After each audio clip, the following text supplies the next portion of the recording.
ملا علی قاری رحمۃ اللہ علیہ نے مرقات میں ایک قصہ نقل کیا ہے. ملا علی قاری رحمۃ اللہ علیہ نے ایک بزرگ تھے، وہ اپنے ہاتھوں کی کمائی سے کھاتے پیتے تھے، اپنے اہل و عیال کو کھلاتے پلاتے تھے. اور میرے بھائیوں، اپنے ہاتھوں کی محنت سے کمانے سے بڑھ کر کوئی چیز نہیں ہے. تمام انبیاء علیہ الصلوۃ والسلام نے اپنے ہاتھوں کی محنت کی کمائی سے کھایا ہے، اپنے ہاتھوں کی محنت سے کھایا ہے. اللہ کے نبی صلی اللہ علیہ وآلہ وسلم نے تعریف فرمائی ہے حضرت داؤد علیہ الصلوۃ والسلام کی کہ وَكَانَ يَأْكُلُ بِعَمَلِ يَدَيْهِ، اپنے ہاتھوں کی کمائی سے کھاتے تھے. اور خود نبی صلی اللہ علیہ وآلہ وسلم کو صحابہ نے پوچھا کہ کیا آپ بکریاں چرایا کرتے تھے؟ تو نبی صلی اللہ علیہ وسلم نے فرمایا کہ ہاں، دنیا میں کوئی نبی ایسا نہیں آیا ہے جس نے بکریاں نہیں چرائی ہے، اور میں بھی بکریاں چراتا تھا تو مجھے بھی کچھ قیرات مل جاتے تھے. سب انبیاء اپنی کمائی سے کھاتے پیتے تھے. حضرت داؤد علیہ السلام زرہ بناتے تھے اور زرہ بنا کر بیچتے تھے. محنت کی ہے سب نے. آدم علیہ السلام نے کاشتکاری کی ہے اور کاشتکاری کر کے اجرت لی ہے. آدم علیہ السلام نے یا کہ خود کی کاشتکاری کر کے اگا کر کے کھایا ہے. اپنی محنت کی کمائی، اپنی محنت کی کمائی سے کھاؤ میرے بھائیوں، اپنی محنت کی کمائی سے کھاؤ میرے بھائیوں. اور اپنی محنت کی کمائی میں پھر کچھ اللہ کے لیے بھی حصہ رکھو. تو یہ کیا کرتے تھے؟ 3 حصے کرتے تھے.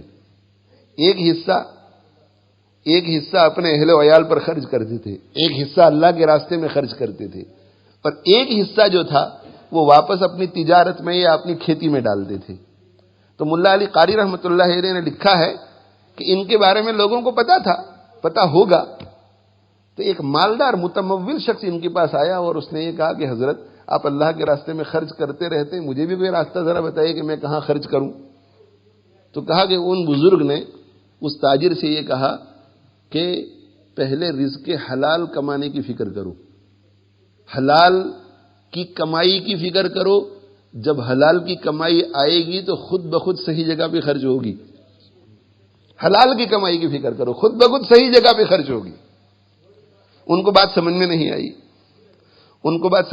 آئی. تو کہا کہ دیکھو، ایسا کرو کہ اس وقت تم جتنے پیسے خرچ کرنا چاہتے ہیں مجھے چھوڑ کر کے اس گلی میں نکل جاؤ، اور سب سے پہلا شخص جو تم کو ملے اس پر خرچ کراؤ.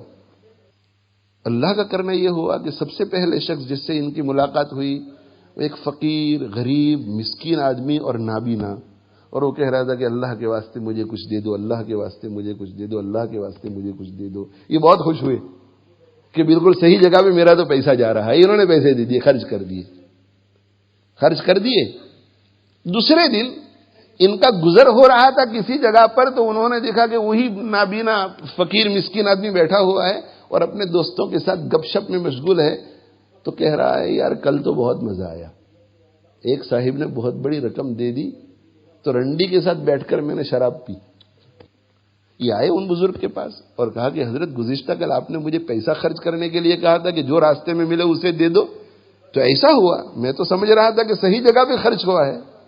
تو حضرت نے فرمایا بہت اچھی بات ہے، اور جیب سے 1 درہم نکالا اور 1 درہم نکال کر کے کہا کہ یہ اب جا کر کے جو سب سے پہلا آدمی ملے اس پہ خرچ کر دو. اب یہ حلال کا تھا. اب سب سے پہلا آدمی جس سے ملاقات ہوئی وہ بہت خوش پوشاک، مالدار لگ رہا تھا، بہت عمدہ کپڑے، اچھی حالت. اس کے دل میں خیال آئے کہ 1 درہم اس مالدار کو تو نہیں دینا چاہیے، لیکن پھر یاد آیا کہ پیسے ان کے اور حضرت بزرگ، حکم بھی ان کا، چلو ان کو دے دیتے ہیں. پیسے تو دے دیے لیکن سمجھ میں نہیں آیا، اس لیے پیچھا کیا ان کا. یہ چلتے رہے، یہ ان کے پیچھے پیچھے. کہا کہ وہ ایک جنگل نما جگہ میں یوں داخل ہو گئی بستی کے باہر، اور جنگل نما بستی میں داخل ہو گئے اور داخل ہو کر کے یوں نکل گئے. کہا کہ یہ بھی پیچھے گئے تو انہوں نے دیکھا کہ وہاں ایک مرا ہوا کبوتر گرا ہوا ہے. وہاں بس اتنا انہوں نے دیکھ لیا اور یوں کر کے ان کے پیچھے پیچھے یہ جس گھر میں رہتے تھے وہاں چلے گئے. کچھ سمجھ میں نہیں آیا، اس لیے دروازہ کھٹکھٹایا اور ان سے ملاقات کی.